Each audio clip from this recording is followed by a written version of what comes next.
రాధా కళ్యాణం జ్యోతిషాలయం నవగ్రహ పీఠం మీనరాశి వారఫలాలు ఈ వారం రాధా కళ్యాణం జ్యోతిషాలయం ఆశీసులతో మీనరాశివారికి ఈ వారం గోచార గ్రహస్థితి కొంత పరీక్షాత్మకంగా ఉంటుంది. ముఖ్యమైన కార్యక్రమాల్లో కొన్ని అవాంతరాలు ఎదురవుతాయి. అవి మీ సహనాన్ని, పట్టుదలను పరీక్షించే పరిస్థితులవుతాయి. స్నేహితులతో అకారణ విభేదాలు తలెత్తే అవకాశం ఉంది. వివాదాలకు ఎంత దూరంగా ఉంటే అంత మంచిది. ఆలోచనలు స్థిరంగా లేక కొన్ని నిర్ణయాలు తీసుకోలేక మానసిక ఆందోళన అనుభవించే సూచనలు ఉన్నాయి. ప్రతి పనిలో శ్రమ అధికంగా ఉంటుంది. ఆర్థికపరంగా డబ్బు సమయానికి అందక ఇబ్బంది పడే పరిస్థితి ఉంటుంది. ఖర్చులు అధికమవుతాయి.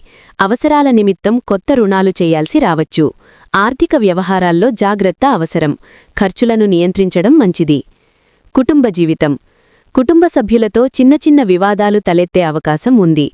సోదరవర్గంతో కార్యక్రమాల నిర్వహణలో అభిప్రాయ భేదాలు రావచ్చు. సహనం పాటించడం అవసరం. ఆరోగ్యం వారం ప్రారంభంలో ఆరోగ్యం బాగున్నప్పటికీ చివర్లో ఏదైనా చిన్నపాటి అనారోగ్య సమస్య బాధించే అవకాశం ఉంది. శరీరానికి విశ్రాంతి ఇవ్వడం, సరైన ఆహారం తీసుకోవడం అవసరం. వ్యాపారం, ఉద్యోగం వ్యాపార విస్తరణలో ఆటంకాలు ఎదురవుతాయి. పెట్టుబడులు ఆలస్యమవుతాయి. భాగస్వాముల నుంచి ఆశించిన సహకారం తగ్గవచ్చు.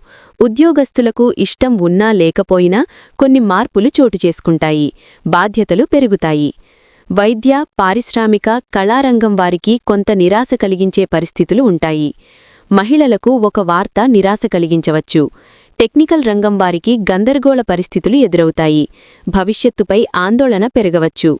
పరిహారం ఈ వారం మొత్తం శ్రీ మహావిష్ణువు నామస్మరణ చేయడం అత్యంత శుభప్రదం. ఓం నమో నారాయణాయ లేదా శ్రీరామ జయరామ జయ జయ రామ మంత్రాలను జపించడం మంచిది. గురువారం లేదా శనివారం విష్ణు ఆలయ దర్శనం చేయడం మేలు కలిగిస్తుంది.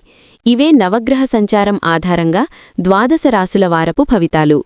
పంచగ్రహ కూట ప్రభావం కారణంగా ప్రతి రాశివారు తమ తమ పరిహారాలను ఆచరించడం ద్వారా శుభ ఫలితాలను మరింతగా పొందవచ్చు.